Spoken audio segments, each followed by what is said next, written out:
Pada suatu masa di tanah timur Nusantara berdirilah sebuah kerajaan besar bernama Goa.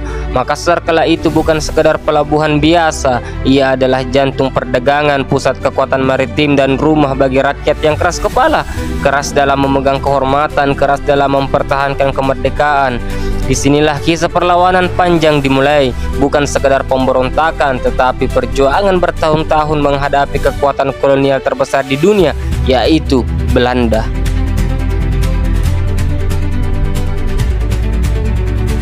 Ketika kapal-kapal layar VOC mulai berlayar di perairan timur, mereka datang bukan untuk bersahabat, melainkan untuk menguasai. Monopoli dagang menjadi senjata utama mereka. Mereka ingin semua hasil bumi Makassar, rempah, kayu, emas, bahkan tenaga kerja berputar di bawah kendali Belanda. Tapi mereka salah jika mengira kerajaan Goa akan tunduk begitu saja. Oh karengku Allah Ta'ala Makassar Tinaya Ruan Kiparentanga ala lumpu ala jadiya Angirangi pasangku mangir jangan lambara nabut tagua jangan tani kiyoka nabatu jangan tani pakurua nania. Kerajaan Goa telah lama berjaya di bawah pemerintahan raja-raja bijak. Goa berkembang menjadi kerajaan besar yang memiliki pengaruh sampai ke pelosok Sulawesi, Nusa Tenggara, bahkan hingga Maluku. Namun dari sekian banyak raja yang memerintah, ada satu nama yang dikenang dengan sepenuh hati dan penuh dengan rasa hormat, ialah Sultan Hasanuddin.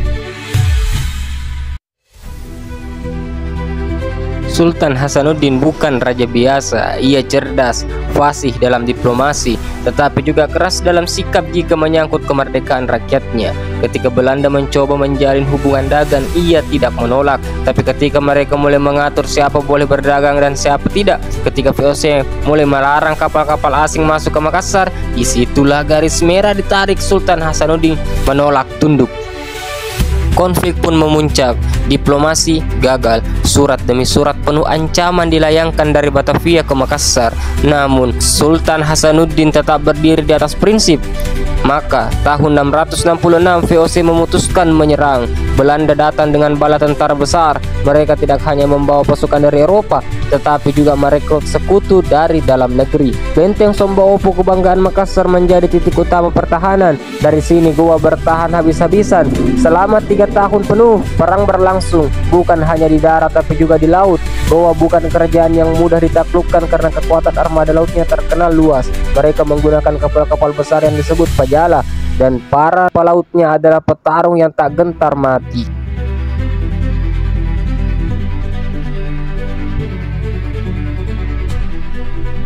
Belanda kewalahan. Meski mereka punya senjata lebih modern, semangat perlawanan rakyat Goa jauh lebih kuat. Mereka berperang bukan untuk kekuasaan tapi demi martabat. Ketika Sultan Hasanuddin terjepit, maka lahirlah Perjanjian Bongaya pada tahun 1667. Secara politik Goa kalah. Mereka harus mengakui kekuasaan Belanda atas beberapa wilayah. Tapi apakah itu berarti Makassar tunduk? Tidak. Semangat rakyat Makassar tidak pernah mati. Bahkan setelah perjanjian itu, perlawanan masih terjadi dalam berbagai bentuk. Banyak bangsawan Goa dan rakyatnya biasa terus melawan secara diam-diam lewat jaringan dagang dan bawah tanah, sabotase hingga pembangkangan terbuka. Dan perlu kita catat, Perang Makassar adalah salah satu perang terlama dan paling mahal yang harus dibayar Belanda selama di Nusantara. Mereka kehilangan ribuan tentara, uang, waktu, dan kredibilitas. Bahkan setelah menang secara militer, mereka tidak pernah benar-benar bisa mengendalikan Makassar sepenuhnya.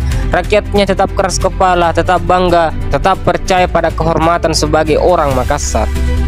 Sultan Hasanuddin wafat pada tahun 1670, tapi namanya tidak pernah tenggelam. Ia dikenang sebagai pejuang tangguh yang menolak tunduk. Sebagai raja yang dihormati kawan maupun lawan, Belanda sendiri memberikan julukan ayam jantan dari timur. Bukan karena ia jinak, tapi karena ia bertarung sampai titik darah terakhir. Hingga hari ini kita masih bisa melihat sisa-sisa kejayaan itu.